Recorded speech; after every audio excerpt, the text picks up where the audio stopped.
سانگڑ شہر کی 3 لاکھ سے زائد آبادی پانی جیسی بنیادی سہولت سے محروم ہے۔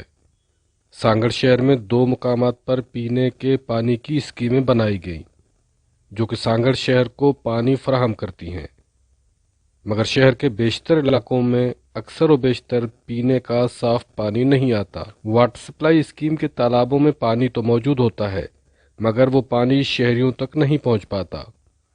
کچھ عرصہ قبل واٹر کمیشن بنایا گیا تاکہ شہریوں کو صاف پانی کی فراہمی کو یقینی بنایا جائے، اور واٹر سپلائی کا نظام بلدیہ سے لے کر محکمہ پبلک ہیلتھ کو دیا گیا، مگر اس کے باوجود بھی کوئی خاص فرق نہیں پڑا۔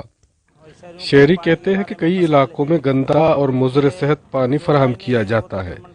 ہم شکایتیں کرتے ہیں مگر کوئی بھی سننے کو تیار نہیں ہے۔ نالوں کا پانی بھی شامل ہو گیا ہے، تو جو گھروں میں پانی آ رہا ہے وہ اس میں جو ہے بدبو ہے، اور جو خراب پانی آ رہا ہے تو گھروں میں تکلیف ہو رہی ہے لوگوں کو، نہ تو پینے کے لائق ہے اور نہ برتن دھونے کے لیے لائق ہے، تو اسی لیے مجبور ہو کر لوگ جو ہیں وہ ٹینکر وغیرہ منگا رہے ہیں، اور کوئی پوچھنے والا نہیں ہے، دیکھنے والا نہیں ہے کہ بھائی یہ جو ہے عوام پانی پی رہی ہے یہ کسی لائق ہے بھی یا نہیں ہے، لیکن وہ کسی کو کوئی پرواہ نہیں ہے، کوئی پوچھنے والا ہی نہیں ہے۔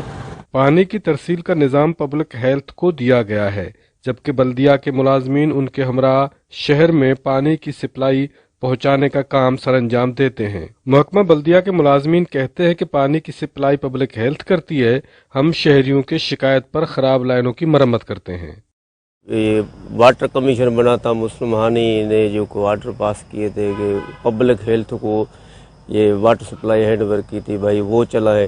ہم تو شہر میں پھنسے ہوئے بھائی، 2-4 عملہ ہے نا، تو کہیں وال خراب ہے، کہیں لین ٹوٹا ہوا ہے، کہیں پانی کا مسئلہ ہے، کہیں لین صاف کرنی ہے۔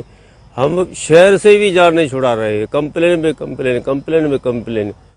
پانی شہریوں کی بنیادی ضرورت ہے جس کی فراہمی محکمہ بلدیہ اور محکمہ پبلک ہیلتھ کی ذمہ داری ہے۔ بہتر پلاننگ، بوسیدہ لائنوں کی مرمت اور خراب موٹروں کی فوری مرمت کر کے پانی کی فراہمی کو یقینی بنایا جا سکتا ہے۔